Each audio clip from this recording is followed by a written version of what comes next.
Peace negotiations in Pakistan are now in jeopardy after the Pakistani Taliban's deputy commander Waliur Rahman was killed in a US drone strike on Wednesday. Political analysts say Rahman was considered the best chance for talks with the incoming Pakistani government.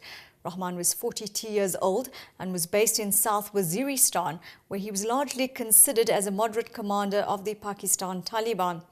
ITV's Hassan Islo earlier interviewed Rahimullah Yousafzai, a political analyst based in Waziristan. Is it true the United States has killed the deputy commander of the Pakistan Taliban? There is a lot of evidence to say that he has been killed. Pakistani security officials, local tribesmen, and some Taliban sources are saying that he was at this place which was attacked by US drone, but the Tehreek-e-Taliban Pakistan has not yet confirmed that he has been killed. Mr. Rahim, let's talk about drone attacks and how Pakistan is reacting to the news of the death of the deputy commander of the Pakistani Taliban. Pakistanis were surprised because they thought that after the elections a new government is going to take over, and this government had said that it would talk to the US in a bid to stop the drone attacks. But before this government of Nawaz Sharif could take over, there has been this drone attack. And the person who has been killed, Waliur Rahman, he was supposed to be the lead negotiator for the Pakistani Taliban with the Pakistan government. There were plans to hold peace talks. Now he has been killed. I don't think that anybody in this new government would be happy.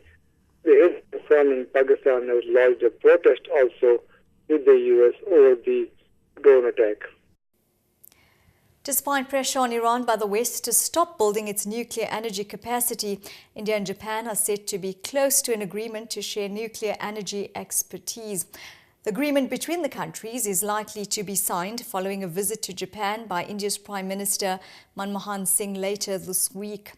Iran has been at loggerheads with the International Atomic Energy Association over its nuclear future that the Iranians say is for peaceful purposes. In the field of civilization, nuclear cooperation negotiations will be accelerated towards the early conclusion of a bilateral agreement, Abiy said. I am delighted to return to Tokyo, a city where I have always found warmth, goodwill, and hospitality.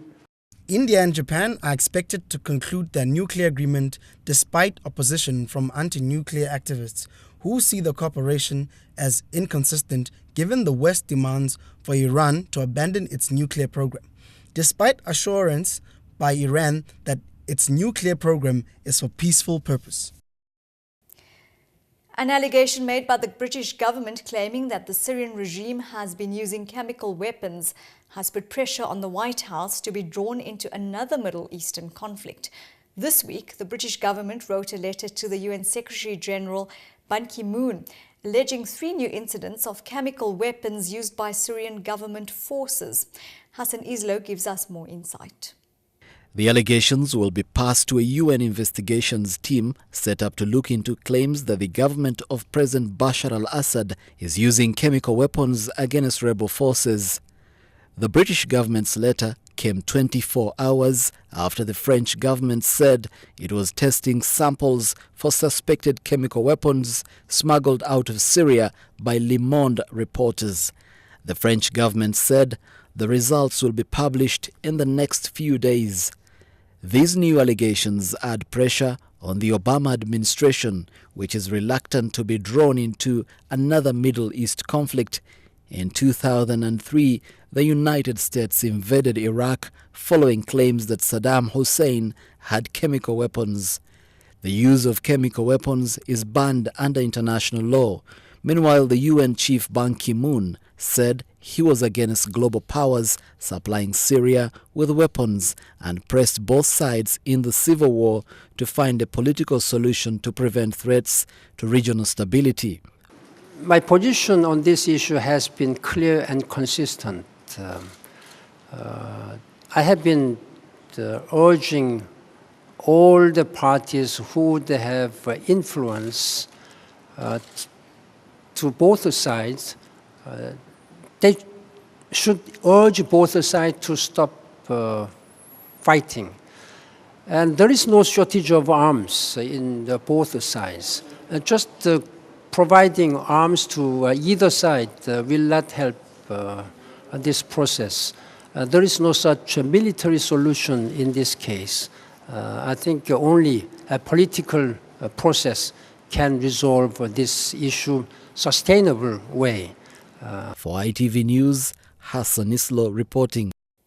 Stay with us. We will be back shortly with more news after this break.